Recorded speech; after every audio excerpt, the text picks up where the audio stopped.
The key to this move is kick speed and kick placement. Powered by the rotation of the hips and the strongest muscles in the body, the quadriceps, at the point of contact, the kick is traveling 25 miles per hour and can impart 550 pounds of force. The wider the foot travels from the center of its axis, the more speed and power it picks up. More than enough to cause a knockout or concussion. Delivered to the neck, it can fracture the cervical vertebrae.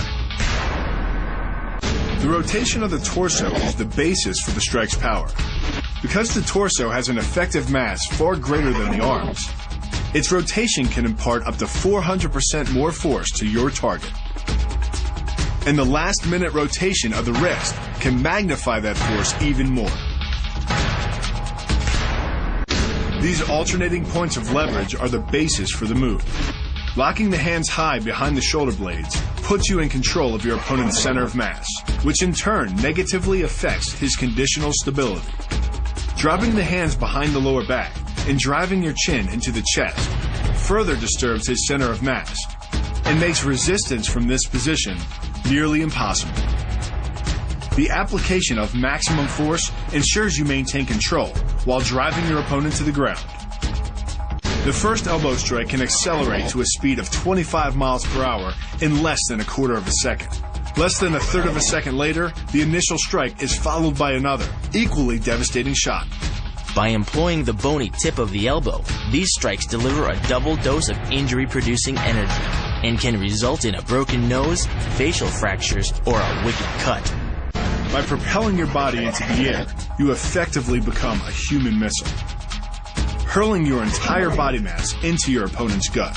The force created by the body's forward momentum is partially absorbed by your opponent, which can knock the wind out of him, or even crack a rib. But the coup de grace is the elbow chop. Impacting with the head at nearly 15 miles per hour, a solidly landed elbow to the head's frontal bone can knock your opponent out, fracture his skull, or cause serious spinal cord damage. Leaning back slightly and driving the knee up utilizes the full power of the thigh, and the foot accelerates up to 16 miles an hour in just 1/4 of a second. That's twice the acceleration speed of a Porsche. Coupled with the rotation of the hips, the kick can impart 450 pounds of force upon impact with the ribs. When executed perfectly, it's a motion similar to cracking a 2x4 with a sledgehammer. The calf crush works because of the ankle lock. Working in conjunction with your leg, it serves as a sort of high-torque pinch point, imparting hundreds of pounds of force on the tibia and fibula.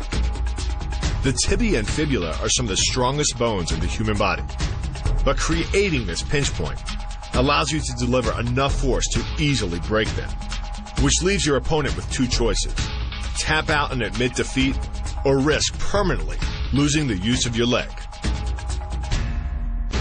The key to the scissors takedown can be found in the move's name. Throwing your legs around either side of your opponent, one high on the torso, the other just in the crease of the knee, provides you with a lever on either side of his body. It's literally like a piece of paper between two blades of a scissor, only instead of slicing through paper, you're using a combination of potential and kinetic energy to cut through your opponent's center of gravity. The downward force exerted on his gi pulls your opponent across his tipping point. Along with your body weight, you generate enough instability in your opponent to drive his body to the mat, like a child tossing around a rag doll. The hip throw capitalizes on the body mechanics of both you and your opponent. Thrusting your hips into your opponent's waist creates a pivot point around which his arm is the lever.